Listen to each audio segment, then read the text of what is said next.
हुआ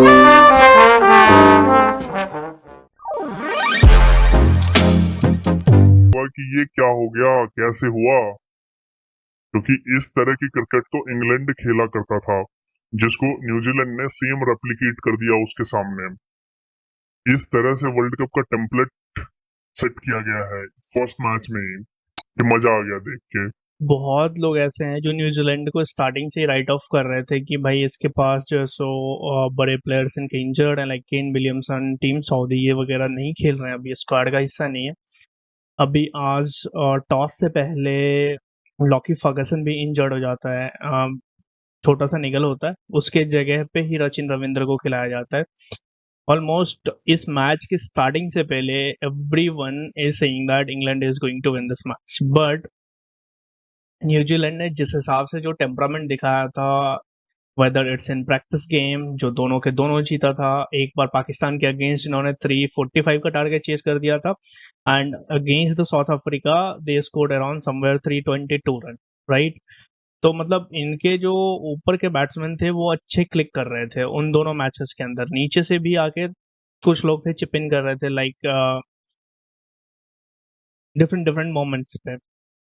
आज के मैच में भाई न्यूजीलैंड टॉस जीतता है एंड फील्डिंग लेता है। कुछ लोग कहेंगे कि ये थोड़ा सा डिसीजन ट्रिकी हो सकता है, इसके देखो दो फायदे और एक नुकसान है। दो फायदे ये हैं कि सबसे पहले एक्सपेक्ट करते हैं इन इंडिया ड्यूरिंग अक्टूबर की there would be dew on the wicket, तो बैट पे बॉल अच्छा आता है। दूसरा, अंडर लाइट बैटिंग करना इजी हो जाता है, बट द नुकसान ये होता है ना कि जब बॉल स्टार्टिंग के कुछ ओवर्स में अंडर लाइट स्विंग भी करती है, तो यदि आप उस टाइम तक अपनी विकेट बचा लेते हो तो later on you can dominate the bowling attack.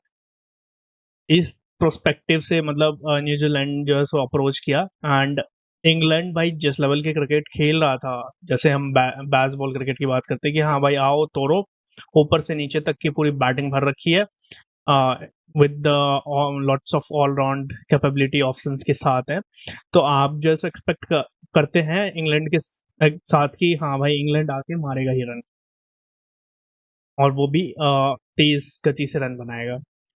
तो भाई ओपनिंग होता है जॉनी बेस्टो एंड डेविड मिलान, ऐसा कोई ऐसा सच नहीं था कि विस्फोटक ओपनिंग हो रहा है, एकदम कंट्रोल्ड ओपनिंग कह सकते हैं। स्टार्टिंग में न्यूजीलैंड के बॉलर्स के भी ऐसे नहीं थे कि बॉल ज्यादा स्विंग हो रहा था, बट हाँ वो थोड़ा कंटेनिंग लेंस पे ज्यादा बॉल कर रहे थे। तो इनफैक्ट दो ट्रेंट बोल्ट की normally ball usually 3-4 over starting में अच्छी स्विंग होती है, और वहां पे डिफिकल्टी होता है बैट्समैन को, खास करके उनकी जो अंदर आने वाली बॉल होती है।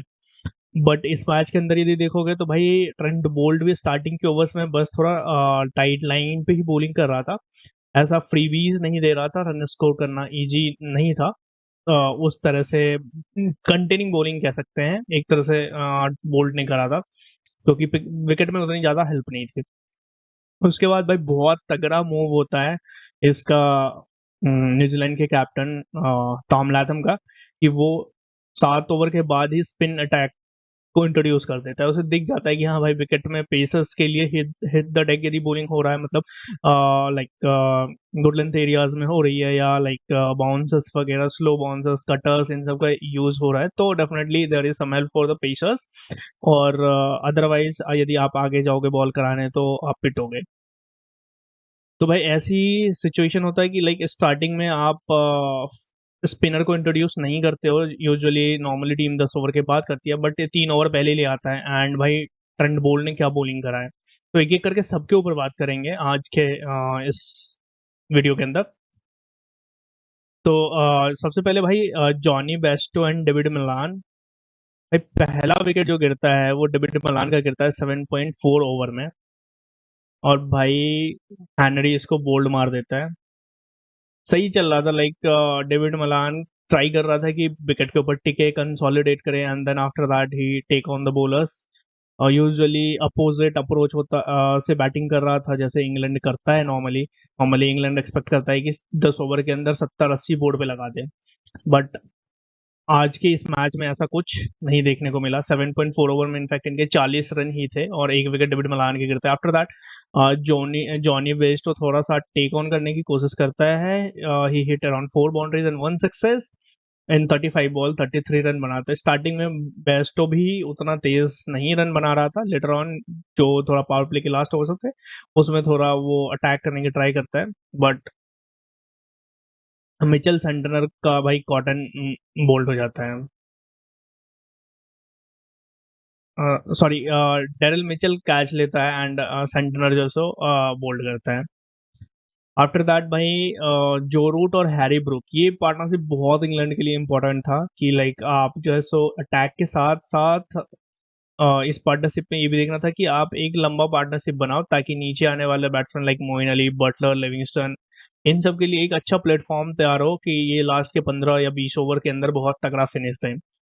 बट भाई हैरी ब्रूक, मैं बोलूंगा कि यार ठीक है बेसबॉल खेल रहे हो, बट ऑलरेडी उस ओवर में, जिस ओवर में हैरी ब्रूक का विकेट गिरता है, उस ओवर में ऑलरेडी एक छक्का दो चौका लग चुका है, फिर तीसरा छक्का मारने के लिए बंदा जाता है एंड आफ्टर दैट डीप में वो कैच दे देता है सचिन रविंद्र के बॉल पे ही। उससे पहले यदि रविंद्र की बॉलिंग देखोगे तो रविंद्र के उसी ओवर में मतलब ऑल दो वो टाइट बॉलिंग कर रहा था, बट उस ओवर में उसको रन पड़े थे अच्छे खासे।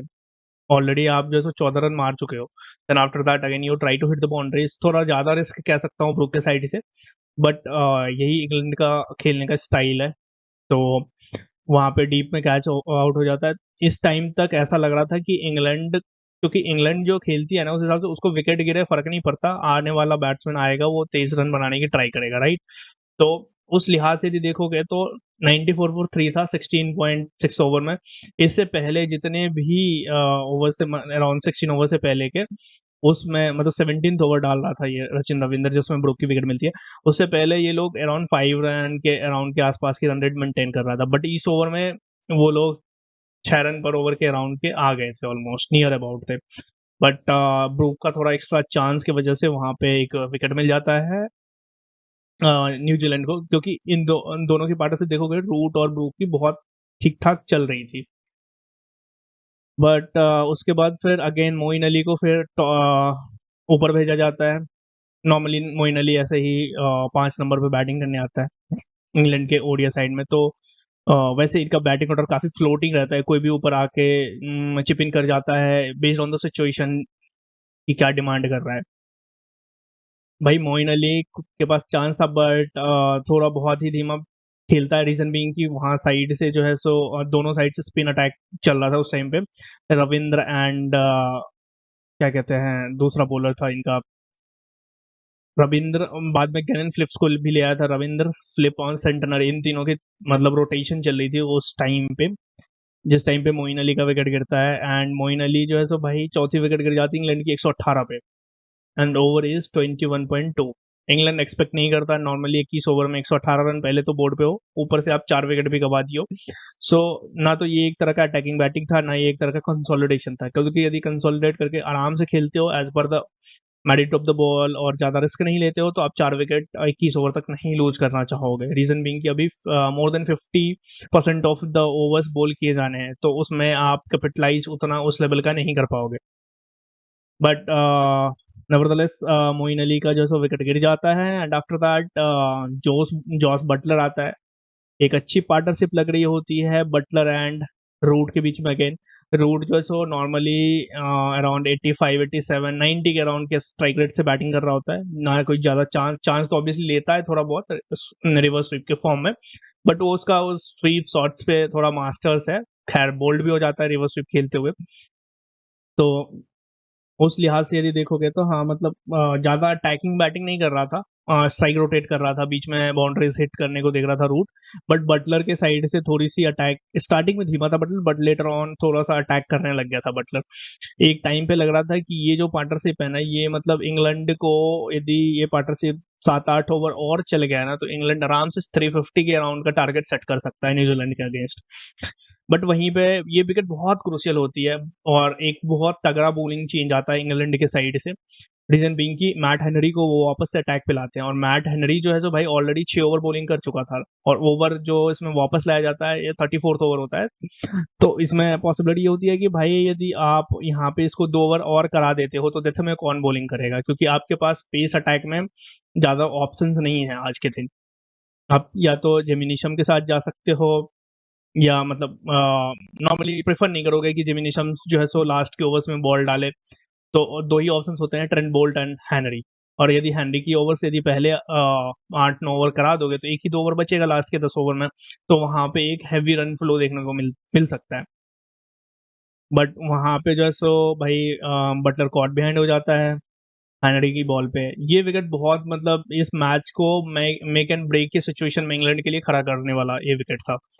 खैर 188 पे 5वां विकेट गिर जाता है इंग्लैंड का 33.2 ओवर्स में। उसके बाद लियाम लिविंगस्टन आता है। भाई देखो दो चीजें हैं, लियाम लिविंगस्टन का सिंपल सा गेम है, या तो आर या तो पार।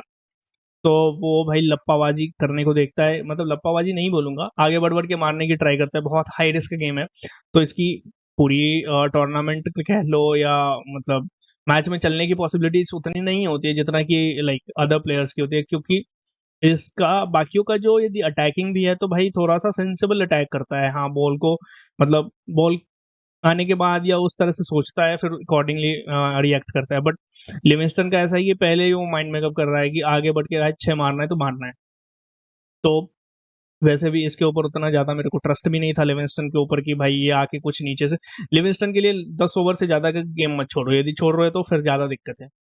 तो भाई लिविंगस्टन जो सो कुछ 20 रन बनाता है 22 बॉलों में, 3 चौके लगाता है।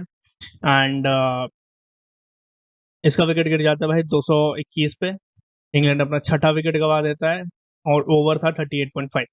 नाउ अभी 12 अराउंड 11-12 ओवर का गेम बचा हुआ है और इसमें आपके पास रूट है, करन है और क्रिस वोक्स है। इन तीन को आप ले सकते हो कि हाँ ये ठीक ठाक पिटाई कर सकते हैं बॉलर के। तो उस टाइम पे भाई देखो 40th ओवर चल मतलब 40 ओवर के बाद की गेम स्टार्ट हो गई है। उसमें भी एक बहुत ब्रेव डिसीजन लिया जाता है लाथम के साइड से कि वो गैलन फिलिप्स को ले आता है बॉलिंग करने के लिए, जो कि एक पार्ट टाइमर है वहां पे। कि हाँ मतलब स्लो स्लो ओवर्स चल रहा है और इनके पास रूट तो खेल ही रहा था, तो ऑब्वियसली वहां पे पॉसिबिलिटी था कि रूट जो है सो भाई अटैक कर सकता है। और इनफैक्ट वो कॉन्टिन्यूसली फिलिप्स जो है सो बॉलिंग कर ही रहा था पहले, जब लाइक लिविंगस्टन भी बैटिंग कर रहा था तब भी शायद एक ओवर डाला था इसने फिलिप्स ने। तो 41.1 ओवर में मतलब बहुत ही बढ़िया बॉल थी। उस बॉल पे आप रिवर्स नहीं खेल सकते, रिवर्स स्वीप बॉल भाई फुल लेंथ बॉल थी और वो मिस हो जाता है, रिवर्स खेलने जाता है रिवर्स स्वीप और बोल्ड हो जाता है जो रूट। ये विकेट जो है सो क्योंकि लिविंगस्टन के विकेट गिरने के बाद, इनफैक्ट आई वुड से कि बटलर के विकेट गिरने के बाद इंग्लैंड जो है सो 350 का ड्रीम अपना छोड़ देना चाहिए था, इंग्लैंड को छोड़ दिया ही होगा ऑलमोस्ट। फिर लिविंगस्टन की जो विकेट गिरती है वो एक ऐसा सिचुएशन होता है वहां पे कि भाई अब तो आप 300 बना लो तो बहुत बड़ी बात है, और उसके लिए भी 50 के 50 ओवर जो रूट को बैटिंग करने पड़ेंगे, otherwise it's very difficult to get that number also. तो बट जो रूट के बोल्ड होने के बाद तो अब तो आ गया था कि भाई अब तुम 260-70 भी पहुंच जाओ तो तुम्हें मतलब एक थोड़ी सी राहत की सांस मिलेगी। तो जो रूट भाई 229 पे 7वां विकेट इंग्लैंड का 41.1 ओवर में, अभी भी अराउंड 9 ओवर का गेम बचा हुआ है और इंग्लैंड के पास 3 विकेट है। और उसमें भाई Chris Woakes, Adil Rashid, Mark Wood, इन तीनों का खेलना, इन तीनों की विकेट बेसिकली रह रही थी। भाई ऊपर से फिर जो है सो थोड़ा सा लाइक क्रिस वोक्स जो है सो कुछ 11 मतलब ये लोग जो टैलेंडर्स हैं या बॉलिंग ऑलराउंडर कह लो वोक्स एंड आदिल रशीद को, ये लोग भाई 11-15-13 मतलब कुछ अच्छे रन बना देते हैं। लोअर ऑर्डर को देखो तो मतलब ठीक ठाक 28 और 11 40 के अराउंड का रन कंट्रीब्यूट कर देते हैं। तो एक मतलब 8-9 सॉरी 9-10-11 नंबर के यदि बैट्समैन से यदि आप ये एक्सपेक्ट करते हो कि हाँ वो हर मैच में मेरे को 40 दे दे, तो any time any team will try to take that. और ऐसा नहीं था कि इन्होंने ज्यादा बॉल कंज्यूम किया है। क्रिस वोक्स का स्ट्राइक रेट 91.66 का था, रसीद का 115 का था, और एक छक्का भी मारा था आदिल रशीद ने, एंड मार्कवुड भाई 92.85 से था। तो ऐसा नहीं था कि बॉलर है तो बॉल ज्यादा ले रहा है एंड रन उसके कम आ रहे हैं। तो स्ट्राइक रेट पर्सपेक्टिव से भी अच्छा था, बट वही था कि इनसे आप जो सो ज्यादा लंबे टाइम तक हिटिंग और इनका नहीं एक्सपेक्ट कर सकते हो। और भाई नतीजा यही होता है कि इंग्लैंड 45.4 ओवर में अपना 9वां विकेट सैम करन का गवा देता है। एंड उसके बाद हाँ एक सैम करन खेल रहा था, सैम करन ने भी कुछ 14 रन बनाए, इसने 19 बॉल लिए, कोई बाउंड्रीज नहीं, बस ये मतलब उस टाइम पे प्रेशर में आ गया था इंग्लैंड रूट के विकेट गिरने के बाद, क्योंकि फिर उसके बाद रूट और सैम करन खेला था। रूट क्योंकि उससे पहले लिविंगस्टन के बाद सैम करन आया, आफ्टर दैट रूट और सैम करन की पार्टनरशिप थोड़ी सी चली, क्या ही बोलूंगा, 8-9 रन बने, फिर उसके बाद रूट बोल्ड हो जाता है, तो फिर नए बैट्समैन ही रहता है दोनों, तो थोड़ा सा टाइम ले लिया है सैम करन ने। बट इंग्लैंड की यदि हम बात करें तो भाई ये पूरा 50 ओवर भी नहीं खेल पाता है और ऑल आउट हो जाता है इंग्लैंड 282 पे। नहीं नहीं, पूरा 50 ओवर खेल जाता है, सॉरी, पूरा 50 ओवर बैटिंग करता है इंग्लैंड, एंड कुछ 282 रन 9 विकेट पे बनाते हैं, और वो भी टॉप, सॉरी, बॉटम 3 के जो 3 बैट्समैन है, वो रशीद एंड मार्क वुड, इसके 40 रन के राउंड के पार्टनरशिप के बाद। तो अब आते हैं न्यूजीलैंड की बॉलिंग पे। न्यूजीलैंड की यदि बॉलिंग देखोगे तो भाई क्या ही मतलब, कुछ बॉलर्स ने बहुत अच्छी बॉलिंग करी है, लाइक स्पेशली स्पिनर्स की यदि हम बात करें, जैसे कि ग्लेन फिलिप्स ने भाई 3 ओवर में 17 रन देके 2 विकेट लिए, और वो दोनों विकेट बहुत क्रूशियल विकेट्स थे। एक तो भाई जो रूट का लिया, दूसरा मोइन अली का लिया। मोइन अली नॉर्मली जाके गेम का टेम्पो बदल देता है, काफी हाई स्ट्राइकर से बैटिंग करता है, तो थोड़ा सा मोमेंटम शिफ्टिंग का काम होता है, क्योंकि उस टाइम पे बटलर की नहीं, ब्रूक की विकेट गिरने के बाद इसको भेजा जाता है कि हाँ, जो काम ब्रूक कर रहा था वो तू जाके कर, बट ये नहीं चल पाता है। तो गैलन फिलिप्स का जो है सो भाई, ये 2 विकेट में बहुत मैच को, एक रूट का विकेट तो एकदम मैच को ही टर्न अराउंड कर देता है। रचिन रविंद्र जो है 10 ओवर में 76 रन देता है और 1 विकेट लेता है। ये थोड़ा सा महंगा जाता है, मतलब 7.60 की इकॉनमी से बॉलिंग इसकी पिटाई होती है। इसको भाई 6 चौके 2 छक्के खाता है ये। तो इस तरह से कुछ सचिन रविंद्र का था, बट नेवरदलेस ये बैटिंग में जाके उससे ज्यादा वसूल आता है, तो ठीक है, फिर कोई इशू नहीं है। बट एक्सपेक्ट करते हैं सचिन रविंद्र से कि हाँ भाई, तुम जैसे थोड़ा सा लाइक कंट्रोल बॉलिंग करो। एंड भाई एक्चुअली में प्रॉब्लम ये था आज की न्यूजीलैंड की बॉलिंग अटैक के अंदर, कि इनका यदि देखोगे बॉलिंग अटैक, तो मेन बॉलर इनके बस 3 खेल रहे थे, right? Bolt, Henry and Santner. जो बाकी के जो भाई 20 ओवर कराने हैं, उसमें इनको था कि ग्लेन फिलिप्स और जिमी नीशम से 10 ओवर कराया जाए, और रचिन रविंद्र को 10 ओवर डालना ही पड़ेगा। तो रचिन रविंद्र कुछ 7 ओवर में 59 के राउंड दे चुका था, स्टिल उसका जो है सो बॉलिंग चल ही रहा था, वो पिट रहा था, फिर भी बॉलिंग उसको मिल रही थी। रीजन बिंग कि उसको 10 ओवर करने हैं, कोई और बैकअप बॉलिंग ऑप्शंस नहीं था न्यूजीलैंड के पास। तो जो इनके पेसर्स हैं भाई, ट्रेंट बोल्ट ने 10 ओवर में 1 मेडन 48 रन 1 विकेट, मतलब बहुत इकोनॉमिकल था। स्टार्टिंग के पावर प्ले में भी जो इसने मतलब 4-5 ओवर जो डाले थे, वो भी काफी इम्पोर्टेंट था। एंड लाइक विकेट नहीं मिला क्योंकि विकेट में हेल्प नहीं थी उस लेवल की, जैसे पेसर्स को रिक्वायर्ड है। But containing kind of bowling की, हाँ मतलब विकेट में हेल्प नहीं है तो टाइट लाइन पे बॉलिंग कर रहे हैं कि let's batsman take the chance for the run. Matt Henry भाई 10 over 1 maiden 48 run 3 wicket. Mitchell Santner 10 over 37 run 2 wicket. ये जो इनके टॉप 3 के जो यही 3 बॉलर्स थे, इन्होंने भाई 6 विकेट लिए हैं, और रन देखोगे तो कितना दिए हैं, 133 रन दिए हैं बस। और डिसिप्लिन इतना है कि भाई इन तीनों ने मतलब 30 ओवर में सिर्फ 2 एक्स्ट्रा रन दिया है। ओवरऑल यदि न्यूजीलैंड का एक्स्ट्रा रन देखोगे तो वो भी बहुत कम है, सिर्फ 6 एक्स्ट्रा दिए न्यूजीलैंड। एंड इस तरह से मतलब न्यूजीलैंड की बॉलिंग थी, तो थोड़ा सा जो इनके जो 4th and 5th bowling option थी, वो उनको थोड़ा मार पड़ा है। अपार्ट फ्रॉम दैट कि इनके जो पेसर्स एंड मिच सेंटर का जो ओवर था, ये काफी कमाल के रहे थे, और यही 30 ओवर जो है सो मैच को पूरा घुमा के रख दिया न्यूजीलैंड के साइड में, कि न्यूजीलैंड को ज्यादा रन के लिए नहीं किया। अब भाई न्यूजीलैंड को 283 रन का टारगेट मिल गया था 50 ओवर में। भाई उसके बाद जो है सो सेकेंड ओवर में ही न्यूजीलैंड की पहली विकेट गिर जाती है विलियम का। अभी तक भाई इसको देखा नहीं है कि मतलब ये किस लेवल की हिटिंग करेगा और चीजें करेगा in ODI cricket, but still New Zealand इसको चांस दे रहा है। Let's see, wait and watch. Although उसके पास जैसे दूसरा opener Rachin Ravindra already ready है टू रिप्लेस द विलियम, यदि वो अगले मैचेस में नहीं परफॉर्म करता है। तो भाई Devine Conway, William and Sachin Ravindra, बस 3 बंदों की मदद से न्यूजीलैंड ने 283 रन के टारगेट को चेस कर देता है 36.2 ओवर्स में। स्टार्टिंग में जब पहली विकेट गिर जाती है सेकंड ओवर में, तो थोड़ा-सा डेविन कॉनवे जो है सो चूँकि सेकंड ओवर ही था, तो सेकंड ओवर से मतलब वो थोड़ा-सा रिस्पेक्टफुल बैटिंग करने लगा कि हाँ, ज़्यादा चांसेस नहीं लेने हैं, जब तक बहुत ही खराब बॉल हो तभी अटैक करना है। भाई लेकिन रचिन रविंद्र आते ही पहले बॉल पे चौका, उसके बाद भाई उसने जो एक पुल में 6 मारा था, मार्कवुड को मजा आ गया। वो बॉल 150 प्लस का था and he hit the ball like एकदम एकदम स्वैग में मारा बंदे ने छक्का। और वहां पर डीप में उसके बाद स्क्वायर लेग के डीप स्क्वायर लेग पे एक फील्डर मार्कवुड ने लिया, लेकिन तब तक तो 6 पड़ चुकी थी। भाई पैर के ऊपर बहुत बॉलिंग किया है न्यूजीलैंड ने रविंद्र को स्टार्टिंग में, और भाई उन सबको ऑलमोस्ट मतलब बहुत अच्छी ट्रीटमेंट दिया है। टोटल भाई यदि देखो जाए तो रचिन रविंद्र ने 96 बॉलों में 123 रन बनाया है एंड 11 चौके 5 छक्के 128 रन, सॉरी 128 की स्ट्राइक रेट से बैटिंग की गई है। वहीं पे यदि डेविन कॉनवाई को देखोगे तो उसने भाई 121 बॉलों पे 152 रन बनाए, 19 चौके 3 छक्के, मतलब पूरी तरह से बैंड बजा दिया गया है इंग्लैंड का। इनफैक्ट एक टाइम पे ऐसा लगने लगा था कि भाई इंग्लैंड के जो कप्तान जो जॉस बटलर है, उसके वो मतलब लिमिटलेस हो गया था कि भाई मेरे पास अब कोई ऑप्शन ही नहीं है कि मैं किसको डालूं कि वो मतलब जाके थोड़ा इम्पैक्ट क्रिएट करे वहां पे। जिसको दे रहा था उसको रन पर रहा था, और भाई ऐसा हो गया था कि जिस भी ओवर में ऐसा नहीं हो रहा था कि बाउंड्री लाइन पे 2-4 प्लेयर गिर ना रहे हो, मतलब डाइव मार के रोकने रहे हो बॉल। मतलब ऐसा था कि पूरी अटैकिंग बैटिंग चल रही थी ऑल अराउंड द पार्क। इन दोनों की मतलब बहुत ही तगड़ी बैटिंग की गई है। अब देखो भाई, अब जो है सो कुछ रिकॉर्ड्स भी बने हैं।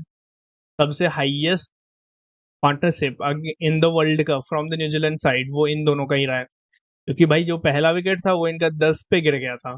उसके बाद 273 रनों की मतलब नॉट आउट पार्टनरशिप कॉनवॉय और रविंद्र के बीच में हुआ है। भाई रविंद्र का जैसे कि आप यदि मेरा पाकिस्तान के मैच का जो इनका वो था वार्म अप मैच, यदि वो वाली वीडियोस देखे होंगे मेरा, तो मैं उसमें बता रहा था कि भाई मतलब ये बंदा मतलब बहुत सेंसिबल बैटिंग करता है। इसकी बैटिंग में ऐसा नहीं लगेगा कि हाँ भाई कोई ऐसा रिस्क ले रहा है या कोई मतलब अलग लेवल की स्लॉगिंग कर रहा है कि भाई इसको मारना ही मारना है। नहीं, खराब बॉल है मारेगा, नहीं है सिंगल ले लेगा। पैर पे बॉल दोगे तो गैप में बाउंड्रीज हिट करने की ट्राई करेगा, और छक्का 5 मार दिया है इसने नो डाउट। बट उस वो सब देखोगे तो बॉल्स अच्छे नहीं थे। एक मतलब मागुर दो कंसिस्टेंटली बिना डीप में आप स्क्वायर लेग पे फील्डर नहीं लिए हो, सिर्फ आप फाइन लेग के ऊपर फील्डर लिए हो एंड यू एक्सपेक्टिंग कि हाँ भाई वहां पे कैच जाएगा, वो भाई स्क्वायर लेग पे 6 मार देता है बंदा। तो ऐसे ही जो इनके इसके जो छक्के थे वो भी मतलब ऐसे थे, मतलब काफी डिसाइसिव थे और चीजें खराब बॉल के ऊपर ही मतलब नॉर्मली हिट किए गए थे। वहीं पे डेविन कॉनवॉय जो भाई मतलब एक टाइम के बाद लाइक अराउंड समवेयर जब 40-40 का स्कोर दोनों ने पार किया, उसके बाद डेविन कॉनवॉय अलग लेवल पे ऑपरेट कर रहा था, मतलब ज्यादा डोमिनेट कॉनवे करने लगा एंड सचिन रविंद्र को थोड़ा स्ट्राइक कम मिलने लगा। डोमिनेट तो ऑब्वियसली स्ट्राइक रेट तो ज्यादा है रविंद्र का, बट इसको स्ट्राइक कम मिल रहा था इस वजह से, otherwise he could have hit the more run then Conway. World cup के अंदर न्यूजीलैंड के साइड से सबसे 23 शतक जो है डेविन सॉरी रविंद्र का है, after that Devon Conway then Martin Guptill. और जिस मार्टिन गप्टिल ने जिस मैच में अराउंड समवेयर 88 बॉल में उसने 100 बनाया था, उसमें उसने डबल अंडर मार दी थी। तो ये भी मतलब रिकॉर्ड्स बने हैं। तो, कल का मैच जो है हैदराबाद में नीदरलैंड वर्सेस पाकिस्तान खेला जाएगा एंड ऑब्वियसली यदि इस मैच को यदि देखा जाए तो पहले तो पाकिस्तान के पर्सपेक्टिव से यदि मैं बोलूं तो उसने भाई एक वहां पे प्रैक्टिस मैच खेला है हैदराबाद के अंदर, तो थोड़ा सा एज रहेगा नीदरलैंड के अगेंस्ट। ऑल दो मतलब फेवरेट जा रही है भाई अब पाकिस्तान इस मैच के अंदर। यदि कुछ अनहोनी होता है ऐसा कि हाँ मतलब भाई नीदरलैंड हरा दे पाकिस्तान को, तो एक हम लोगों के लिए तो भाई मजा आ जाएगा। और भाई पॉसिबिलिटी है कि हरा भी दे। यदि पाकिस्तान के ऊपर से इसने बाबर आजम को आउट कर दिया, उसके बाद पाकिस्तान ढेर है, पाकिस्तान 250-275 तक सिमट सकता है यदि बाबर आजम को निकाल देता है नीदरलैंड।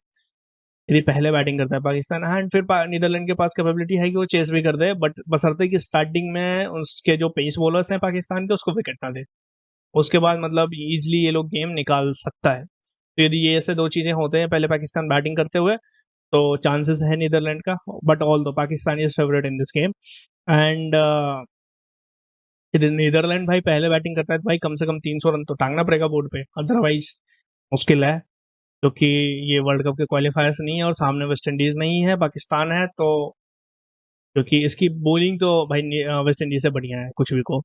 तो उस सिनेरियो में मतलब थोड़ा-सा मुश्किल है नीदरलैंड के लिए, बट आई एम एक्सपेक्टिंग कि कोई भी मैच जीते, एक अच्छा फाइट देखने को मिले। यार देखो, नीचे वाले नेशंस आके अच्छी फाइट देंगे क्रिकेट में, मतलब जो क्रिकेट में ज़्यादा अच्छा नहीं कर रहा है, वो आके यदि इस बड़े स्टेज के ऊपर कम्पीट कर रहा है और चीज़ें आगे पुश कर रहा है, मतलब एक अच्छी टीम को, तो फिर देखने में वर्ल्ड कप मजा आता है। अदरवाइज क्या क्या होता है, कुछ फेवरेट्स के के बीच का जो मैचेज हैं, जैसे इंग्लैंड न्यूजीलैंड हो गया, India England, India Australia, India Pakistan, तो ये सब मैचेस में थोड़ा इंटरेस्ट होता है। बाकी जो लो टीम वाले मैचेस होते हैं, जो अच्छा परफॉर्म नहीं कर रहे हैं या मतलब टेबल में नीचे हैं आईसीसीआई रैंकिंग में, तो उन टीम के अगेंस्ट फिर वो इंटरेस्टिंग मैच नहीं हो पाता है। तो मैं एक्सपेक्ट करता हूँ कि भाई नीदरलैंड बहुत एक अच्छी फाइट दो पाकिस्तान को, उसे बताओ कि तुम भी वर्ल्ड कप के में खेलने आए हो, किसको हरा के आए हो, वीक के 5 छक्के याद करो। तो ये सारी चीज़ें हैं और सबसे अच्छी चीज़ है नीदरलैंड की साइड के लिए कि इनके पास बहुत ऐसे ऑलराउंडर हैं जो कि मतलब लोगन वान बीक कह लो, बास्ती लीडे कह लो, ये लोग भाई बॉलिंग भी ओपन कर सकते हैं और ऊपर से बैटिंग भी करेंगे। तो ये थोड़ा-सा मतलब टीम की डायनामिक्स को बढ़ाता है और अच्छी चीज़ है। फिर मिलते हैं अगले वीडियो में, देखते हैं कल का मैच में क्या होता है। After that I will bring one more interesting video for you guys.